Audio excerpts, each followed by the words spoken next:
Howdy y'all, Jackson here with Thick Jerk Studios, and it's that time of year again. It's time for another rendition of the 8-team college football playoff.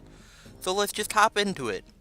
We'll start things off in El Paso, Texas, and the Sun Bowl, as the number 4 Oklahoma Sooners take on the number 5 Georgia Bulldogs.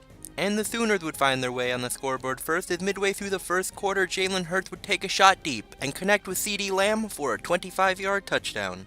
But early in the second quarter, Georgia would knot things up at 7, as DeAndre Swift would be able to get his way to the end zone from 10 yards out.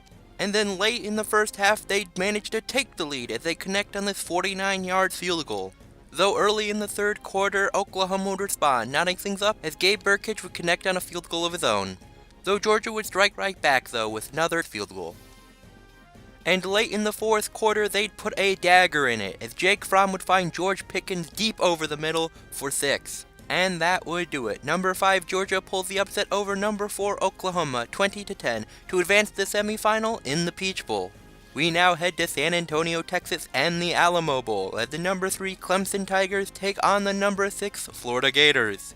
And Florida would take the lead as they'd march right down the field on their opening drive, capping it off with this 3-yard LaMichael P. Ryan touchdown, though they'd miss the extra point. Evan McPherson would bounce back though as he connect on this field goal later in the quarter. Clemson would finally respond midway through the third though, as Travis Etienne would get in from 3 yards out. Late in the second though, Florida would strike right back as Kyle Trask would find Kyle Pitts on a perfectly executed screen pass, who'd wheel his way into open field and in for the touchdown, to give the Gators a 9-point lead heading into halftime. Early in the third though, Clemson would cut that lead to 6 as Potter would connect on this field goal. And late in the third quarter, the Tigers would take their first lead of the day as Trevor Lawrence would hit Justin Ross on a perfectly placed comeback route to go up 1. And late in the fourth quarter, they'd go up 8 as Travis Etienne would find his way into open field and into the end zone from 15 yards out. But still, Florida would march their way into scoring position with time ticking away, and Kyle Trask would have one last shot at the end zone. But his pass would be slightly off target and intercepted by the Tiger defense, clinching the game. And that, in fact, would do it, as the Tigers would be able to drain the remaining clock and come away from the Alamo Bowl with a 24-16 victory to head to the Fiesta Bowl. We now head to Las Vegas, Nevada, and the Las Vegas Bowl, as the number 2 Ohio State Buckeyes take on the number 7 Oregon Ducks, where Ohio State would finally break the tie in what has surprisingly been a defensive showcase midway through the second, as Justin Fields would find Chris Olave in the end zone for a touchdown. Oregon would manage to tie things up late in the third though, as Travis Dye would get in from 7 yards out.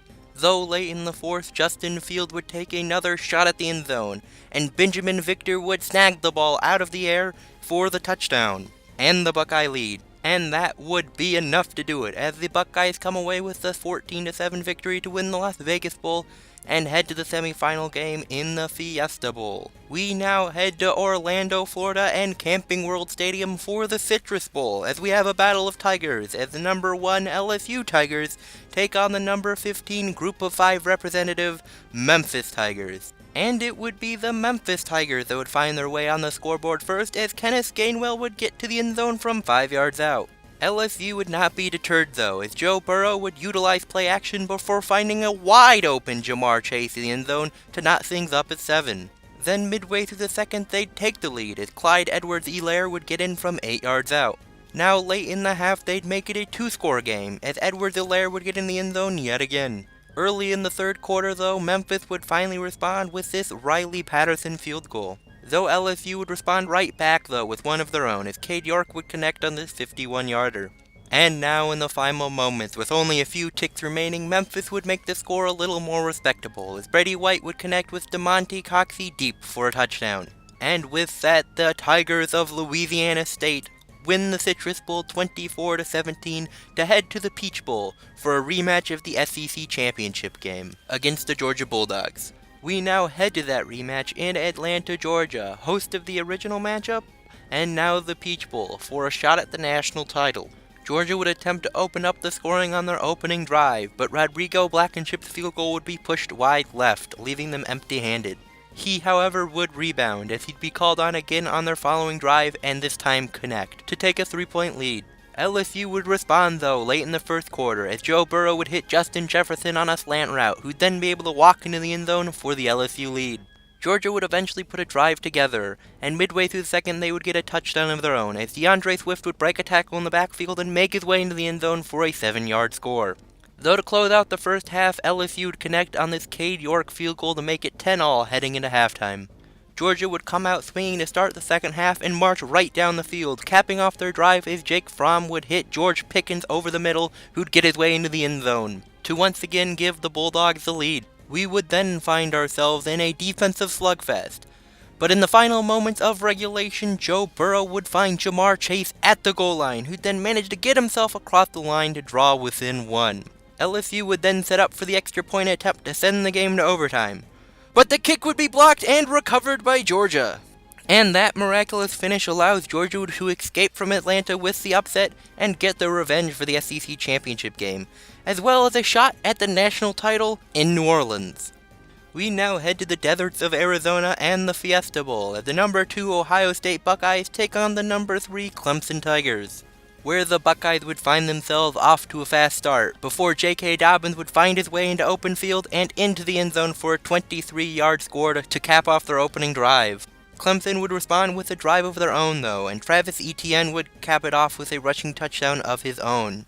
Then late in the second quarter, with the game knotted up at 7, Trevor Lawrence would take a shot at the end zone and connect with T. Higgins to give the Tigers a 14-7 lead that they would eventually take into halftime. Then midway through the third, they'd extend that lead as Trevor Lawrence would utilize play action before once again finding T. Higgins in the end zone for a touchdown. From there on, they would only extend their lead, coming away with the 31-7 Fiesta Bowl win to advance the national championship against the number 5 Georgia Bulldogs. Now, before we head on to the national championship, I'd just like to take a moment to say thank you for watching and ask you, if you are enjoying the video, to please leave a like and subscribe to the channel and hit the notification bell if you have not already. Additionally, if you are unaware, I have a series where I make college football playoffs for seasons in which it did not occur. So if you have not already seen it, please go give it a watch. And let me know if there are any seasons you'd like to see a playoff, because I'll then get to it as soon as possible. Now, anyways, on to the national championship. Now, hello and welcome to New Orleans, Louisiana and the Superdome, as the number 3 Clemson Tigers take on the number 5 Georgia Bulldogs in this national championship game. And those number 5 Bulldogs would find a way on the scoreboard first, as DeAndre Swift would get his way into the end zone from 2 yards out to cap off their opening drive. Defending national champion Clemson's offense would be off to a slow start, however, as B.T. Potter would kick the Tigers' first shot at points short. Late in the second quarter, Clemson would finally be driving though, and Trevor Lawrence would hit Justin Ross short, who'd turn upfield and get in the end zone to tie things up at 7. Midway through the third, Georgia would get out of a slump of their own, as Ricardo Blankenship would connect on this 48-yard field goal to reclaim the lead.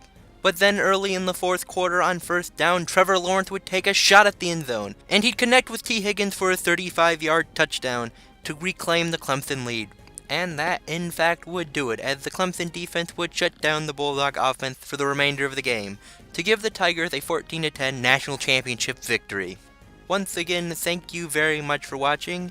Again, if you liked the video, please leave a like, subscribe to the channel, and hit the notification bell if you have not already. Please check out my historical college football playoff series if you have not already seen it. And on that point, if you have a specific season in which you'd like to see a college football playoff done, just leave in the comment section and I'll get to it as soon as possible. Thank you again for watching. Bye.